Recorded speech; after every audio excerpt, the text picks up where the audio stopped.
Let the gaming orgy begin! In episode 73 of the Doofy Doo Talk Through of Shiren the Wanderer. Hi there, it's Doofy again. I guess technically the orgy began last episode when I discovered a monster house on floor 3. Alright, I printed out the checklist. This jar is 1800.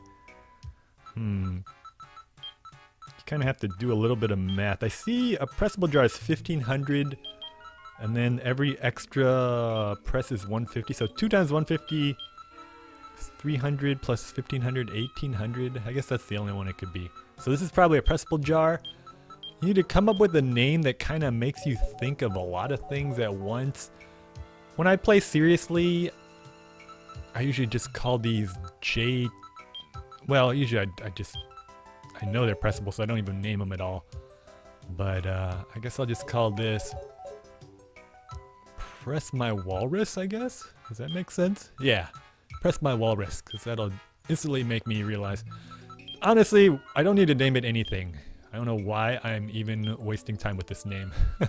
Because it'll be obvious, because when I look at it, it'll say press on it instead of insert. But what the heck? I will call it Press Me Walrus. That might be a Cairo too, but I don't really have... I mean, as long as I know it's pressable. Iron Shield, I'm probably going to buy that. Fancy Shield, I don't care. 1560 for this deep jar. Alright.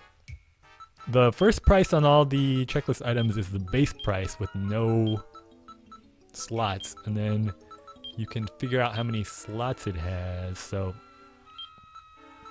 that 3 times 120 is 360 plus 1200 is 1560. So this is a pointless hiding, change, or holding jar. Those are all really useful. Even pointless can hold things. But I really hope it's a holding jar. So I'm going to name it Please Hold Me. Because I'm just hoping that this turns out to be a holding jar. Again, in my serious run, I'd probably call it just a J1. I think that's usually what I call those, the cheapest jars. 1000K, or not 1000K, 1K, 1000 guidons. Those are the belly herbs. 1000 guidons are little belly, big belly, life, and I think confusion. Yeah, confusion is also 1000. So I will call this,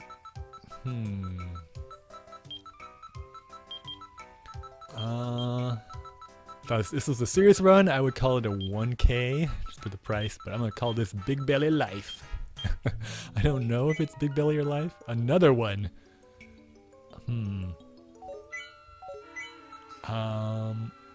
Again, in my normal run, I would just call it 1K. Again, because all that's really important is knowing that it's one of the 1K ones. And then you can use a checklist, just check off the ones you've ID'd and figure out eventually what it is.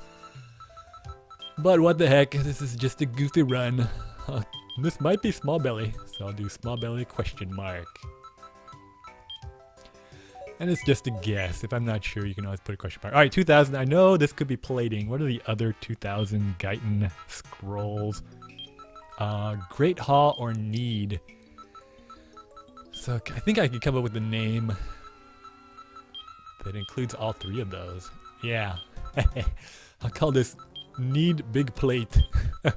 It could be a need, it could make the room big, or it could be plating. Need Big Plate. Don't you dare make fun of my naming system, it is flawless. It's just important, honestly, that you have some naming system that makes sense to you. Alright, let's price ID this jar. It is strengthening. I'm going to be... Oh, not strengthening. So this isn't the easiest phase final puzzle run of all time. 1125 though, that's pretty expensive. If we look... 1125, what could it be? I think that's too expensive to be a pressable. It isn't a pressable anyway, I checked it. So, I think it has to be a bottomless or storehouse, right? Is that right? 1125. 5 times 75, what is that? 350, 375 plus 750 is 1125. Yeah, that's right. 375 plus 750, 1125. All right, so this could actually be... That oval jar might actually be a bottomless. You can use a bottomless jar to steal stuff from a store. You just throw it against the wall and it makes a bunch of pitfall traps, and then you just fall down one of them, so it's a really easy way to steal. I don't know that it's a bottomless though. So, I don't know. That Death Reaper meat is pretty sweet, but there's nothing in here that I really, really want so bad that I'm just gonna destroy my jar. And honestly, I'm not gonna use this storehouse jar. I never use them, so I might as well, I guess, if I was really desperate and trying to maximize the number of items I got. It'd probably be best to throw it against the wall and just steal everything here. But I'm not gonna do it. I'm gonna be good. So I'll call this no bottom. I'm pretty sure it's no it's either storehouse or bottomless, but I'll call it no bottom question mark. Just because I don't know if it's really a bottomless jar. Maybe I'll ID it later and then I'll use it to steal something even cooler. Generally though, this is a bad philosophy.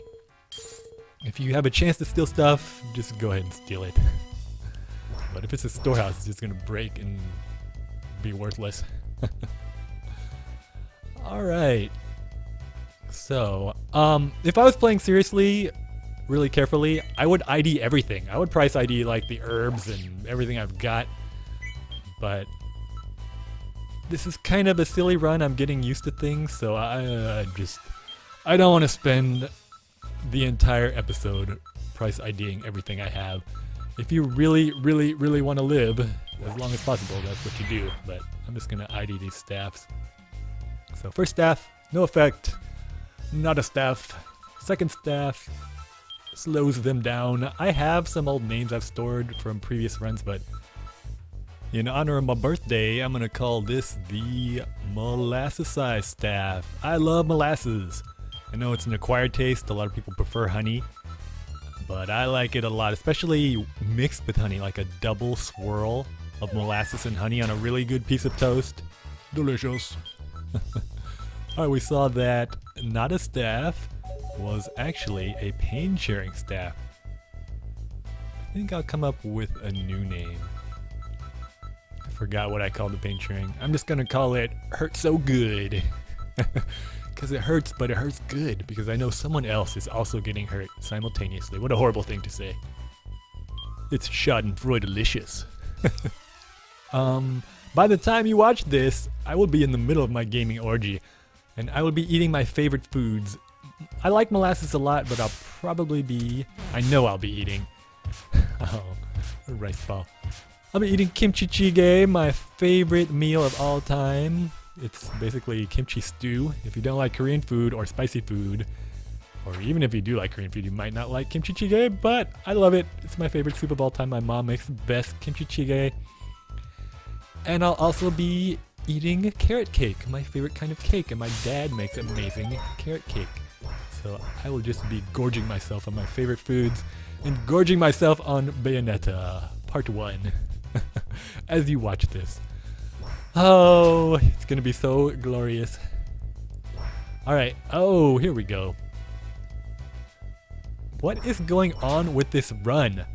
Seriously, Monster House, shop, and I already have 2 armbands. I'm not gonna risk stepping on the hunger trap because you'll figure out Face Final Puzzle is a lot like life, a run of Face Final Puzzle. So in the beginning, you're kind of at the bottom of Maslow's hierarchy. You're satisfying your basic needs, so protection and shelter. So you need a sword and a shield.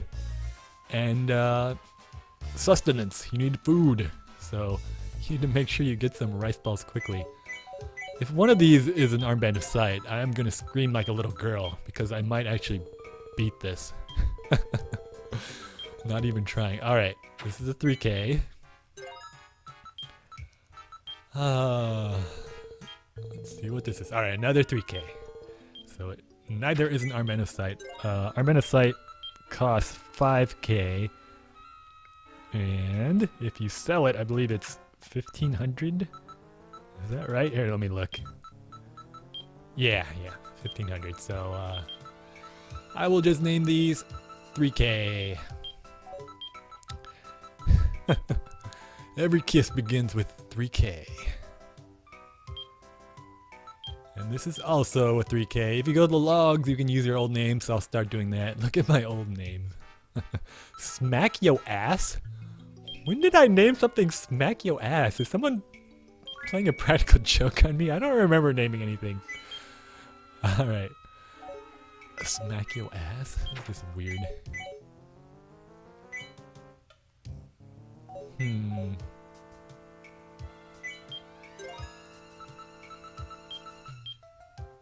Alright, I can't really test to see if they are pictures because all he has is silver arrows. If he had a wooden arrow, I'd be able to shoot an arrow and see if these are pictures armbands. I'd probably sell them because I don't really want a pictures armband. Alright, I'm going to use this walrus jar maybe to steal... Oh my gosh, what? It's not even a pressable jar. That was a huge fail, Doofy. Alright, 5. Oh, duh. It's a 5 slot. 2 times 150 plus 1500 is 1800. Alright, 5 slot. 5 times 120 is 600 plus 1200 is 1800. So, I think, is that right? 540. He wants to give me 540. So 5 times 36, 150 plus 30 is 80. 180 plus 360 is 540. Yeah, that's right. So this is a J1. This is another either pointless, hiding, change, or holding jar. I'm gonna put in... Oh, what the heck. I'll put in this medicinal herb. I don't really care to play carefully. Hey, it's a holding jar. Excellent. So we've already ID'd the holding jar, which is pretty easy to do. Oh! When you first start Phase Final Puzzle, you're kind of like just trying to survive, find a sword and shield, avoid starving to death on the first few floors. Once you get that down, you kind of look around you and you need to ask, what is the goal of this? Obviously the goal is to survive, but what am I trying to do here? Not enough room for a hold this for me. Let's call it hold this exclamation point. And I have to remember the please hold me is not a holding jar. So if you use goofy names like this, you gotta have kind of a decent memory. But I'll know, obviously, because I'll have a bunch of hold thises. So please hold me, not a holding jar. It's either hiding, pointless, or change. You need to figure out what is the goal. What am I trying to do? What you're trying to do is ID the jars. Specifically, you're trying to ID the strengthening and the melding jar. If you can ID even one of those, you don't even have to do both of them. Both of them is ideal, but at least one of those, you're probably going to have a pretty easy Phase Final Puzzle run, as long as you ID those early. So you need some kind of flow chart in your mind to ID a jar. Alright, again, normally I would, or not normally, if I was playing seriously, I would actually price ID all these. I don't care, I'm just going to eat them all because I'm playing kind of like a moron. I really should have eaten those in the reverse order, but I didn't know. Oh, little belly seed. So now I have to remember that the little belly question mark is actually not a little belly seed. I don't think I'll remember that. Oh, hands full. I'm just going to ID all these scrolls because I have a good sword and shield. I usually wait till I have a good sword and shield in case it's plating. There's already a monster house, so I don't care that I read the hands full. Don't keep reading scrolls if you read hands full, because you might, if there's no monster house, because you might read a monster scroll and suddenly there's all this loot and you can't pick it up. So usually if I read a hands full scroll, I'll go on to the next floor before I ID all the other scrolls. Alright, so my armband's not a sleepless armband. Check that off. It's also not an anti-drain armband because the little belly seed actually decreased my maximum fullness. So this is where in a serious run I would name it something different to differentiate it, but I don't really care in this run. This first run is looking better than I expected. I thought I might be dead by now. I'm gonna go ahead and save, and that'll do it. I'm gonna go to sleep, and tomorrow, on my birthday, I will start the gaming orgy. So I will be out of touch for a while. I'll see you next week. Goodbye.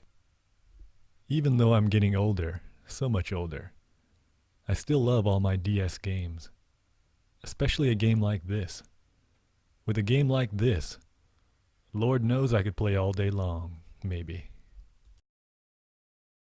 Oh my gosh, what? It's not even a pressable jar.